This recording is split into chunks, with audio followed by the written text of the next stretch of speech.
एक समझदार इंसान ने कभी कहा था कि offence is the best defence. लगता है इंडिया ने इस पूरी डॉक्ट्रिन को अपना लिया है। कुछ दिन पहले ही खबर आई कि हाफिज सईद, जिसने भारत को 26-11 जैसे जख्म दिए, उसको कुछ अज्ञात लोगों ने गोली मार दी। हालांकि वो कुत्ते की मौत मरने से ना बस कुछ इंच दूर रह गया, लेकिन वो बहुत बुरी तरीके से जख्मी हो चुका। Unknown gunmen have struck and they have attacked a Lashkar top commander.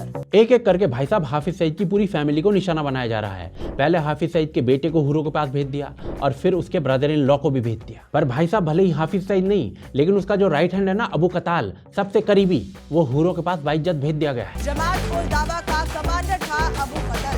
ये बड़ी खबर इस वक्त की आपको बता रहे हैं। हाफिज सईद के भांजे की हत्या हुई है। ये अबू कताल भी ना इंडिया का मोस्ट वांटेड आतंकवादी था और इसने भी इंडिया को रीसी जैसे घाव दिए थे, पर आखिरकार अननोन गनमैन ने इसको भी टपका दिया। और इस मौत के बाद हाफिज सईद की हालत इतनी खराब हो चुकी है, उसने अपने घर को भी जेल की तरह बना दिया है। जो लोग जम्मू और कश्मीर में आतंकवाद फैलाने में शामिल रहे हैं, वो इस समय डरे हुए हैं, छिप रहे हैं, उनको मौत का भय सता रहा है।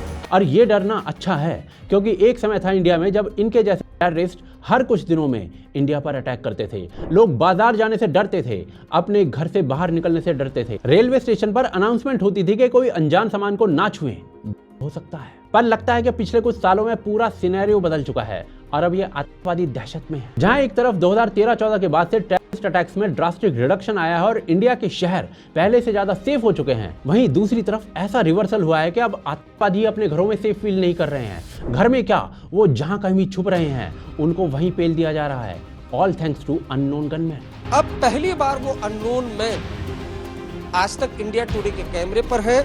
आरोप लगाए जा रहे हैं कि अजीत डोवाल ने ऐसी नीति अपनाई है जिसमें इंडिया अब अपने दुश्मनों को चुन चुन कर मार रहा है, बिना अपने ऊपर कोई दाग लगाए। पिछले कुछ सालों में एक के बाद एक इंडिया के दुश्मनों को मौत के घाट उतारा जा रहा है, चाहे वो इस्लामिस्ट आतंकवादी हों, A Lashkar operative was killed by two individuals when he was on a daily evening stroll. या फिर खालिस्तानी हों, किसी को बख्शा नहीं जा रहा। CCTV pictures that captured the killing of Khalistani terrorist Hardeep Singh Nijjar has now emerged. ये लिस्ट ना भाई साहब आज इतनी लंबी हो चुकी है कि सिर्फ सारे नाम लेने पर ये वीडियो 1 घंटे की हो जाए। और इसी कारण से ना आज कई देश इंडिया के इस प्रोएक्टिव अप्रोच पर मेल्ट डाउन कर रहे हैं, चाहे वो पाकिस्तान हो, कनाडा हो या फिर अमेरिका हो। पर इस सब पर ना इंडिया सिर्फ ये कह रही है, हमको घंटा फर्क नहीं पड़ता है। इसी कारण से लगने लगा है कि अब बहुत ही जल्दी एक एक करके भारत के सभी मोस्ट वांटेड आतंकी निपटने वाले हैं, चाहे वो हाफिज सईद ही क्यों ना। तो आज के वीडियो में हम बस यही जानेंगे कि कैसे आज अजीत डोवाल की लीडरशिप में Bharat don't give a dam वाली पॉलिसी अपना चुका है। कैसे एक समय पर जो भारत खुद आतंकवाद का विक्टिम था, आज खुद आतंकवादियों को विक्टिम बना रहा है। चलिए आज के एपिसोड में जानते हैं।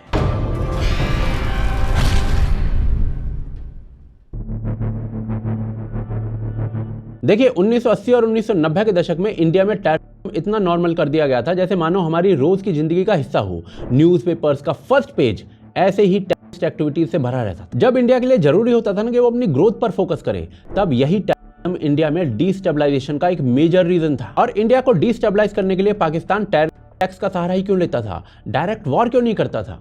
तो इसके पीछे भी ना पाकिस्तान की एक गिरी हुई और घटिया आइडियोलॉजी ही है। पाकिस्तान के जनरल और डिक्टेटर जिया उल हक ने 1971 की हार के बाद ये अच्छी तरीके से समझ लिया था कि डायरेक्ट वॉर में इंडिया को हराना पाकिस्तान जैसी आर्मी के लिए मुमकिन नहीं है। पर करें तो करें क्या, बोले तो बोले क्या, 1971 का बदला भी तो लेना है। इसी सोच के चलते पाकिस्तान ने एक नई स्ट्रैटेजी अपनाई, ब्लीड इंडिया बाय 1000 कट्स, मतलब डायरेक्ट वॉर को अवॉइड करना और पीठ पीछे वार करना, भारत को धीरे धीरे डिस्ट्रॉय करना, चाहे उसके लिए कुछ भी करना पड़े। 1965 में यूएन सिक्योरिटी काउंसिल में दिए गए एक स्पीच में पाकिस्तान के फॉर्मर प्राइम मिनिस्टर और फॉर्मर प्रेसिडेंट जुल्फिकार अली भुट्टो ने इंडिया के खिलाफ 1000 ईयर वॉर की घोषणा की थी। पाकिस्तान के आर्मी चीफ और डिक्टेटर जनरल जिया उल हक ने भुट्टो के इस 1000 ईयर वॉर को नया शेप दिया, bleeding India through a 1000 cuts doctrine के जरिए, जिसमें कोवर्ट और लो इंटेंसिटी वॉरफेयर को मिलिटेंसी और इन्फिल्ट्रेशन के साथ यूज किया गया। इस डॉक्ट्रिन को पहले पंजाब इंसर्जेंसी के दौरान और फिर कश्मीर इंसर्जेंसीज में इंडिया पाकिस्तान के वेस्टर्न बॉर्डर पर इंप्लीमेंट किया गया। इस तरह के वॉरफेयर में ना प्रॉक्सी वॉर्स का यूज किया जाता है, जिसमें टेररिस्ट ग्रुप्स जो खुद पाकिस्तान से फंडेड होते हैं वो टेररिस्ट अटैक करते हैं, जैसे कि लश्कर ए तोयबा, जैश ए मोहम्मद और ना जाने कितने ऐसे ग्रुप्स हैं। और ये तो बात हो गई टेररिस्ट ऑर्गेनाइजेशंस की। सोलो टेररिस्ट भी इस समय बहुत फले फूले, जो बेसिकली 2 तरह के होते थे। इनमें से पहले तो वो थे जो पाकिस्तानी ऑर्गेनाइजेशंस के लीडर्स और मेन प्लेयर्स थे, और दूसरे वो जो इंडिया में ही पनप रहे थे, जो गवर्नमेंट की नेग्लिजेंस से बड़े बने थे। फॉर एग्जाम्पल, हाफिज सईद जो पाकिस्तान में पनप रहा था, was the founder of Lashkar-e-Taiba, एक मिलिटेंट ऑर्गेनाइजेशन जो इंडिया में कई अटैक्स के लिए जिम्मेदार है, जिसमें 2008 का मुंबई अटैक भी शामिल है। और वहीं इंडिया में भी दाऊद इब्राहिम जैसे आतंकी बड़े हो रहे थे, who was the leader of D company, एक ऑर्गेनाइज्ड क्राइम सिंडिकेट जो 1993 बम ब्लास्ट का जिम्मेदार था। इन बॉम्बिंग्स में 257 फैटेलिटीज और 1400 से ज्यादा इंजरीज हुई थी। ये मुंबई में कई जगहों को टारगेट करके की गई थी, जिसमें बॉम्बे स्टॉक एक्सचेंज और होटल्स भी थे, और ये इंडिया की हिस्ट्री के सबसे डेडलीस्ट टेररिस्ट इंसिडेंट्स में से एक था। इस पूरे टाइम इंटरवल में ना यही हुआ। 1980 से 2010 तक भारत में अनेकों टेररिस्ट अटैक्स हुए, बम ब्लास्ट हुए, जिसमें इंडिया को बहुत बड़ा डैमेज हुआ। जो सबसे ज्यादा फेमस हुए वो थे 1985 एयर इंडिया फ्लाइट 182 की बॉम्बिंग्स, या फिर 1993 में मुंबई ब्लास्ट, या फिर 2001 का पार्लियामेंट अटैक, या फिर मुंबई की लगातार हुई ट्रेन बॉम्बिंग्स, या फिर 2008 का होटल ताज अटैक। ये लिस्ट इतनी लंबी है कि वीडियो में सारे इंसिडेंट्स बताए नहीं जा सकते, इसीलिए आपकी स्क्रीन पर सिर्फ इंसिडेंट्स के नाम दिखा रहा हूँ। मार्केट, स्टॉक एक्सचेंज, दुकानें, ट्रेन, बस, घर, होटल, न्यायपालिका, पुलिस स्टेशन, कोई ऐसी जगह नहीं थी जहां पर ना हुए हों। और हाँ, 1999 में हुई IC-814 हाईजैकिंग तो बताना ही भूल गया मैं, जब भारत का विमान कांधार ले जाया गया था, जिसने पूरे देश को हिलाकर रख दिया था। इन अटैक्स की फ्रीक्वेंसी और सिवियरिटी इतनी ज्यादा बढ़ गई थी कि इस दौर में टेररिज्म इंडिया में एक रूटीन फिनोमेनन बन चुका था। लगातार बने रहने वाले इस थ्रेट ने आम जनता के बीच फियर और इनसिक्योरिटी का माहौल खड़ा कर दिया था, जिससे डेली लाइफ बुरी तरीके से डिसरप्ट हो गई थी। इसके अलावा देश की लॉ एनफोर्समेंट और इंटेलिजेंस एजेंसीज पर भी जबरदस्त दबाव पड़ गया था। इस तरह का माहौल इकोनॉमिक डेवलपमेंट को भी हिंडर कर रहा था, और लगातार बने रहने वाले इन थ्रेट्स के चलते सोशल कोहेजन बनाए रखना भी एक बड़ा चैलेंज बन गया था। पर इस बढ़ती बर्बादी का एक बहुत बड़ा कारण था भारत का वीक रिस्पॉन्स। देखिए, पाकिस्तान ना ऐसे अटैक्स इंडिपेंडेंस के टाइम से ही करता आया है, पर इंडियन गवर्नमेंट ऐसे सिचुएशंस को स्ट्रांगली रिटेलिएट नहीं करती थी, बल्कि ऐसे रिएक्ट करती थी कि इंडिया की गवर्नमेंट ना हो, बांग्लादेश की गवर्नमेंट हो। और तब की फॉरेन पॉलिसीज भी ना इतनी डिफेंसिव थी कि इंडिया टेररिस्ट अटैक्स के समय अपने आप को प्रोटेक्ट करने के बजाय पहले यूएन जाना सही समझता था। इंडिपेंडेंस के तुरंत बाद जब पाकिस्तान ने कश्मीर को हथियाने के लिए जंग छेड़ दी थी, तब भी इंडियन गवर्नमेंट ने पाकिस्तान के ऊपर मिलिट्री एक्शन लेने की बजाय यूएन में कंप्लेन करने चली गई, और फिर इवेंचुअली यूएन को बीच में आकर इंडिया और पाकिस्तान के बीच में सीज फायर कंडक्ट कराना पड़ा, और जिसका खामियाजा भारत आज तक भुगत रहा है। 1971 की वॉर के बाद जब पाकिस्तान को यह समझ में आ गया था कि भारत को ऐसे 1 वर्सेस 1 हराना बहुत मुश्किल है, तो इसीलिए ना उस समय का जो पाकिस्तान का प्रेसिडेंट था जुल्फिकार अली भुट्टो, उसने ब्लीड इंडिया थ्रू 1000 कट्स इस नाम की एक स्ट्रेटेजी अपनाई, यानी प्रॉक्सी वॉर की स्ट्रेटेजी। पर इसका कोई उत्तर भारत के पास नहीं था। पता है क्यों? क्योंकि प्रॉक्सी वॉर का जो जवाब होता है ना, वो प्रॉक्सी वॉर ही होती है, जो इंटेलिजेंस की मदद से होता है, और भारत ने रॉ जैसी इंटेलिजेंस एजेंसीज पर कभी काम ही नहीं किया था। 1947 से पहले ना भारत में ब्रिटिश इंटेलिजेंस काम करती थी, जिसे ब्रिटेन ने यहां से जाने से पहले खत्म कर दिया था। इंटेलिजेंस ब्यूरो का जो सबसे सीनियर ऑफिसर था, जिसका नाम था कुर्बान अली खान, वो ना पाकिस्तान चला गया था। हालत इतनी बुरी थी कि इंडियन मिलिट्री इंटेलिजेंस के पास ना जम्मू कश्मीर का मैप तक नहीं था जब 1948 में कश्मीर पर अटैक हुआ था। 1947 से 1962 तक ये सब ऐसे ही चलता रहा, और 1962 में जब भारत का चीन से युद्ध हुआ, तब जाकर यूएस की हेल्प से भारत ने RANW यानी रॉ बनाई, चीन में घुसकर इंटेलिजेंस गैदर करने के लिए। पर यह असरदार नहीं रहा। 1971 के युद्ध में भी ना इसका थोड़ा बहुत ही यूज हुआ, पर युद्ध काल में सब इंटेलिजेंस यूज करते हैं। पीस पीरियड में भी दूसरे देश में घुसकर शत्रु का विनाश, ये मॉडल नया था। 1980 के दशक में थोड़ी हलचल जरूर हुई, जब पाकिस्तान के खालिस्तान और कश्मीर मॉडल के जवाब में लाहौर और कराची में भी अटैक्स होने की खबरें आई, और 1990 के दशक में इंडियन इंटेलिजेंस फुस हो गई। इंद्र कुमार गुजराल भारत के प्रधानमंत्री बने, और उन्होंने ना रॉ के किसी भी ऑफेंसिव ऑपरेशन को बंद कर दिया। इससे पहले नरसिम्हा राव भी रॉ के ईस्टर्न ऑपरेशंस को बंद कर चुके थे। 1999 में कारगिल का युद्ध हुआ। प्रधानमंत्री अटल बिहारी वाजपेयी को इंटेलिजेंस ऑफिसर्स ने ऑफेंसिव एक्शन लेने के लिए कहा, इंटेलिजेंस का उपयोग करते हुए, परंतु अटल जी ने एक शब्द भी नहीं बोला इस बात के ऊपर, ना हाँ और ना ही ना। और इसी लैक ऑफ डिसीजन मेकिंग के कारण जब 2001 में संसद पर हमला हुआ, तो भारत के पास स्थिति से निपटने के लिए कोई टूल नहीं था और भारत की इंटेलिजेंस ऑलमोस्ट मर चुकी थी। इसके बाद 2008 आया और 26/11 हुआ। रॉ भारत सरकार को हाफिज सईद को उड़ाने का प्रस्ताव देती है, परंतु प्राइम मिनिस्टर मनमोहन सिंह इसे रिजेक्ट कर देते हैं, ये कहकर कि पाकिस्तान से बात करके इशू को रिजॉल्व कर लेंगे। 2010 में ही रॉ का चीफ बदल दिया जाता है। नए चीफ अधिकारियों को संदेश दिए जाते हैं कि अपने हाथ अपनी जेबों में ही रखो, बेसिकली नो एक्शन पॉलिसी। और ये पॉलिसी 2013 तक निरंतर चलती रहती है। इस नो एक्शन पॉलिसी ने भारत का बहुत नुकसान किया, कभी पंजाब में, कभी कश्मीर में, और जब 1999 में पाकिस्तान ने अचानक से इंडिया में कारगिल का वॉर कर दिया, उस समय इंडिया की इंटेलिजेंस एजेंसी एकदम क्लूलेस दिखी और इंडिया इस अटैक को प्रिडिक्ट करने में बिल्कुल असफल थी, जिसके कारण इंडिया को ना एक क्रूशियल सेटबैक का सामना करना पड़ा। और अगर ये इंटेलिजेंस फेलियर नहीं हुआ होता तो शायद इस वॉर में जवानों की जो कैजुअलिटी थी ना, उनको कम किया जा सकता था। यदि रॉ जैसी इंटेलिजेंस एजेंसीज 1999 में ताकतवर होती तो प्लेन्स को ना हाई से बचाया जा सकता था। इसी हाईजैक के कारण हमें मसूद अजहर जैसे डेंजरस आतंकवादियों को छोड़ना पड़ा, जिसने बाद में चलकर जैश ए मोहम्मद का निर्माण किया। 2001 का पार्लियामेंट अटैक हो या 2008 का ताज अटैक, सबको ना स्ट्रॉन्ग इंटेलिजेंस की मदद से रोका जा सकता था, या फिर एटलीस्ट एक अच्छा रिटेलिएशन तो दिया ही जा सकता था। पर रॉ को स्ट्रॉन्ग करने की बजाय कांग्रेस के लीडर्स आरएसएस को इस अटैक के लिए ब्लेम करते रहे। इस सब का फायदा पाकिस्तान ने खूब उठाया। जब पाकिस्तान इंडिया के ऊपर अटैक कर रहा होता तब इंडियन गवर्नमेंट अमन की आशा करती रहती थी। एंड वी आर वन, मतलब अगर देखा जाए तो हम हिंदुस्तान पाकिस्तान मतलब हम एक जैसे दिखते हैं। हम इस पर बिलीव करते हैं, टू नेशन थ्योरी पे मैं करता हूँ।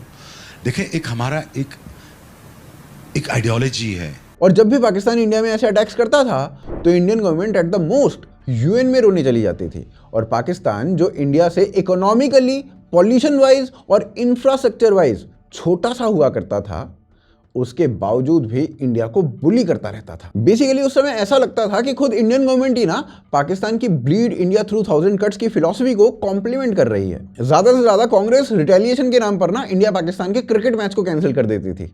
वाह, मिलिट्री एक्शन और टेररिज्म का जवाब मैच कैंसिल करके दे दिया जाता था। लेकिन अभी तक तो आपको भारत बैकफुट पर दिख रहा होगा। तो भाई साहब, कब वो दिन आया जब भारत ने कहा इनफ इज इनफ और फ्रंट फुट पर बैटिंग करने लगा? चलिए अगले अध्याय में देखते हैं।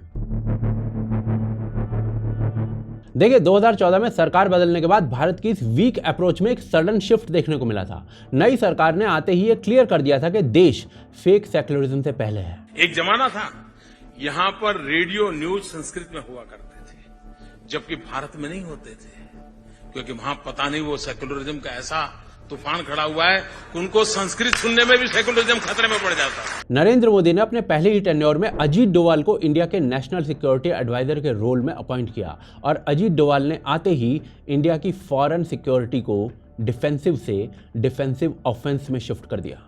Pakistan's vulnerability is many times higher than of India. Once they know that India has shifted its gear from the defensive mode to defensive offense, they will find that it is unaffordable for them. You can do one Mumbai, you may lose Balochistan.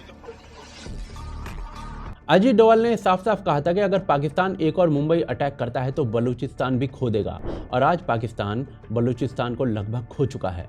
ये बातें पाकिस्तान की संसद में हो रही हैं कि इस वक्त बलूचिस्तान के 5 से 7 अजला इस पोजीशन में हैं कि अगर वो आजादी का ऐलान कर दें तो अगले दिन अक़वाम मुत्तहिदा में उनकी दरखास्त को कबूल कर लिया जाएगा और पाकिस्तान को तक़सीम तस्वुर किया जाएगा। तो भाई साहब, ऐसा क्या बदल गया अब? बेसिकली अब अगर पाकिस्तान इंडिया के ऊपर कोई भी अटैक करता है तो इंडिया पाकिस्तान के ऊपर उससे भी ज़्यादा इंटेंसिटी से अटैक करने लगा है, जो पाकिस्तान के लिए बिल्कुल अनएक्सपेक्टेड था। ये नया भारत है, ये नया भारत घर में घुसकर मारता है। और करंट इंडियन गवर्नमेंट ने इस पॉलिसी को सक्सेसफुली इंप्लीमेंट भी किया है। जब पाकिस्तान के टेररिस्ट ने उरी में इंडियन आर्मी सोल्जर्स को मारा था, तब भी इसके रिटेलिएशन में इंडियन आर्मी ने पाक ऑक्यूपाइड कश्मीर में अंदर घुसकर पाकिस्तानी टेररिस्ट को न्यूट्रलाइज किया था। और फिर इसके बाद जब पुलवामा हुआ था 2019 में, तब भी इंडिया ने ईंट का जवाब पत्थर से दिया था और पाकिस्तान में बालाकोट में अंदर घुसकर टेररिस्ट टेररिस्ट कैंप्स को न्यूट्रलाइज किया था। इन सब घटनाओं से पाकिस्तान में मैसेज पहुंच गया था कि अगर इंडिया में टेररिस्ट अटैक होगा तो इंडियन आर्मी उनका हूरों से मिलन करवा देगी। और पिछले कुछ सालों के ट्रेंड के हिसाब से भारत के दुश्मन अपने आप बेहतर हूरों के पास पहुंचते जा रहे हैं। जैसे रिसेंटली एक अननोन गनमैन ने हाफिज सईद के राइट हैंड को मार गिराया और रिपोर्टेडली इस अटैक में हाफिज सईद भी इंजर्ड हो गया है। It's a big news coming in from Pakistan. Unknown gunmen have attacked Hafiz Saeed and his accomplice Faisal Nadeem, who were traveling from Dina in Jhelum area of Punjab in Pakistan. और reportedly पिछले कुछ सालों में इन्हीं unknown gunman ने पाकिस्तान में लगभग भारत के 20 मोस्ट वांटेड एनिमीज को मार गिराया है। और ना केवल पाकिस्तान में बल्कि इस अननोन गनमैन ने यूएस और कनाडा जैसे देशों में भी एंटी इंडिया एलिमेंट्स को एलिमिनेट किया है। इस लिस्ट में दाऊद मलिक, शाहिद लतीफ और जियाउर रहमान जैसे पाकिस्तानी रेडिकल एलिमेंट्स शामिल हैं। और इसमें हरदीप सिंह निज्जर, अवतार सिंह खंडवा जैसे खालिस्तानी एलिमेंट्स को भी ऐसे ही गनमैन ने लुढ़का दिया है। इस लिस्ट में खालिस्तानी कमांडो फोर्स का चीफ परमजीत सिंह पंवार भी शामिल है। इन्हीं अननोन गनमैन्स ने हिजबुल मुजाहिदीन के चीफ बशीर अहमद पीर को भी लाहौर में घुसकर मार दिया। और जहूर मिस्त्री भी, जो IC-814 के हाईजैक में शामिल था, उसे भी इन अननोन गनमैन ने टपका दिया है।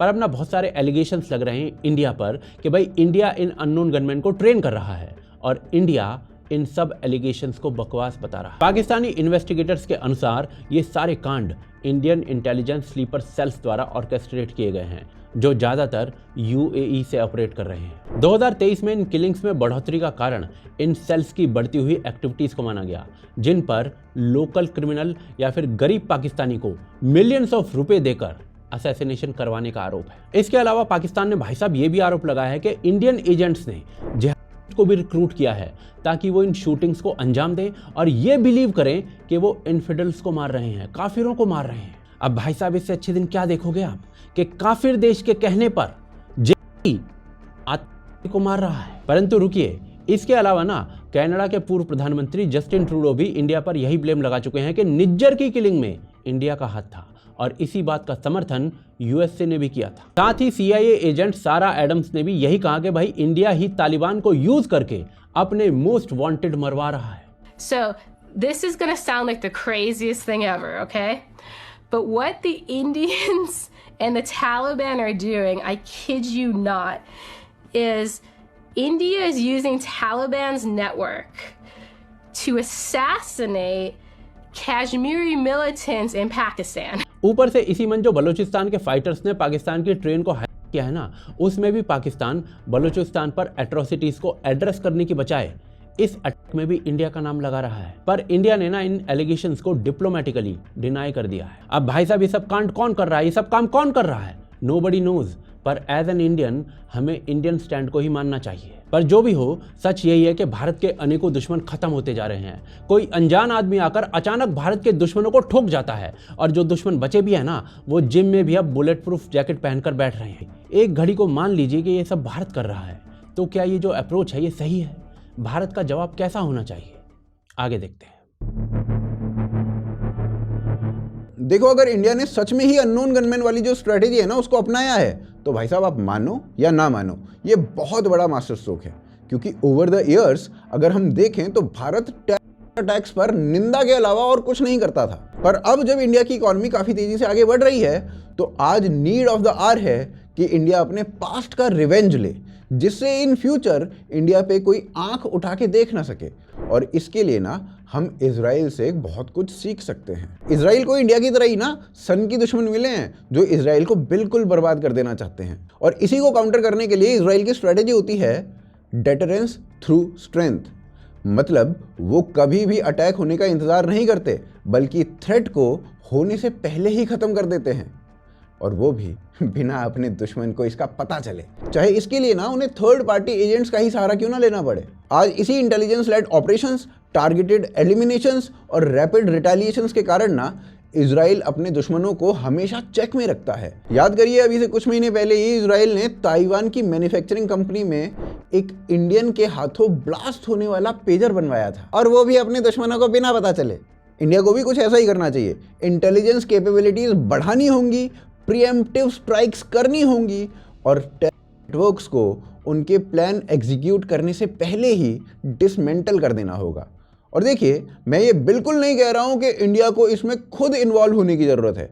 इंडिया को बस अपने दुश्मनों के दुश्मनों को अपना दोस्त बनाना है और उन्हें फंड करिए, ट्रेन करिए, सपोर्ट करिए, बाकी काम वो खुद कर लेंगे। देखिए, हमारी जो दुश्मन है ना, वो हमारे बॉर्डर्स के आसपास नहीं है, वो ग्लोबली ऑपरेट करते हैं। आज कनाडा, यूएसए, ऑस्ट्रेलिया, ब्रिटेन, इन सब जगहों पर ना खालिस्तानी ओपनली इंडिया को टारगेट करते हैं। और पाकिस्तान जैसे देशों की तो बात ही छोड़ दो, इन्होंने तो पास्ट में भी ना जाने कितने ही आतंकियों को पनाह दी है। और इसके अलावा China backed insurgents north east में कितनी प्रॉब्लम क्रिएट कर रहे हैं वो हम सबको पता है। और नक्सल ग्रुप्स जो सेंट्रल इंडिया को डिस्टेबलाइज करने का पूरा प्रयास कर रहा है। और अगर भारत को आगे बढ़ना है और खुद को सिक्योर रखना है तो कढ़ी चावल निंदा से कुछ नहीं होगा, वो जमाने गए।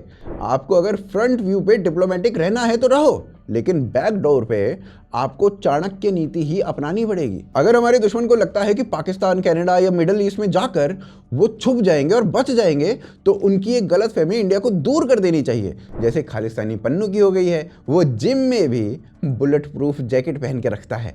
पतवंत अब फटवंत बन चुका है। और अगर कोई देश इंडिया के इस स्टांस पर लेक्चर देता है तो सबसे पहले उन्हें अपनी हिस्ट्री देखनी चाहिए। जो काम शायद इंडिया आज कर रहा है, वही काम ये सो कॉल्ड पावरफुल नेशन कर चुके हैं और इनफैक्ट अभी भी कर रहे हैं। यूएसए ने ड्रोन्स और स्पेशल फोर्सेस का यूज करके उस दिन अबू बकर, कासिम सुलेमानी, इन जैसे लोगों को पाकिस्तान, इराक, ईरान में घुस कर एलिमिनेट किया हुआ है। रशिया ने अपने 2 नर्व एजेंट्स आंद्रेई लुगोवोई और दिमित्री कुवतुन, इनको लंदन भेजा। लंदन भेजकर वहां अपने दुश्मन अलेक्जेंडर लित्वेंकोव, इनको खत्म करवा दिया। फ्रांस ने सीक्रेट मिशन के थ्रू पेरिस हमले के मास्टरमाइंड अब्दुल हमीद अबाउद और माख्तार बोलमख्तार, इनको सीरिया और लीबिया में टारगेट किया।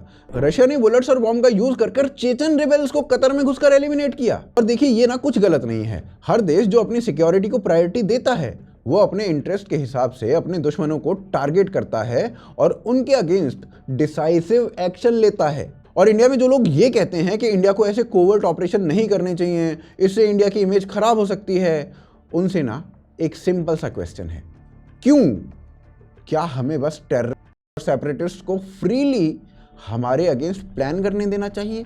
उनसे बदला नहीं लेना चाहिए? भाई साहब, इन्हें क्लियर मैसेज मिलना चाहिए कि अगर तुमने इंडिया के खिलाफ आंख उठाने की सोची भी, तो दुनिया में कोई ऐसी जगह नहीं मिलेगी जहां तुम सेफ रह सकते हो। हम तुम्हें कैसे भी करके ढूंढ निकालेंगे और खत्म कर देंगे, चाहे वो सईद हो, मसूद अजहर हो या फिर दाऊद इब्राहिम हो। जितना जल्द से जल्द हो सके इंडिया को ना इन्हें ढूंढ कर अननोन गनमैन के द्वारा ठुकवा देना चाहिए। बाकी आप बताइए, आपको क्या लगता है? आपकी ये अननोन गनमैन वाली जो स्ट्रेटेजी है उस पर क्या विचार हैं? क्या इंडिया को ऑफेंसिव होना चाहिए? क्या ये स्ट्रेटेजी अपनानी चाहिए? आप अपने थॉट्स कमेंट्स में अवश्य लिखिए। बाकी अगर आपको ये वीडियो बढ़िया लगी तो लाइक कीजिए, शेयर कीजिए, कमेंट तो कर ही रहे हैं। और अगर आप ऐसे ही चाहते हैं कि हम और इन्फॉर्मेटिव वीडियोस लाएं तो भाई हमें थोड़ा सपोर्ट भी करिए। उसके लिए जो लिंक्स हैं वो नीचे आपको मिल जाएंगे, चाहे वो यूपीआई का हो, ज्वाइन बटन का हो या पेट्रियन का हो। बाकी आप देख रहे थे आज की ताज़ा खबर। जय हिंद, जय भारत।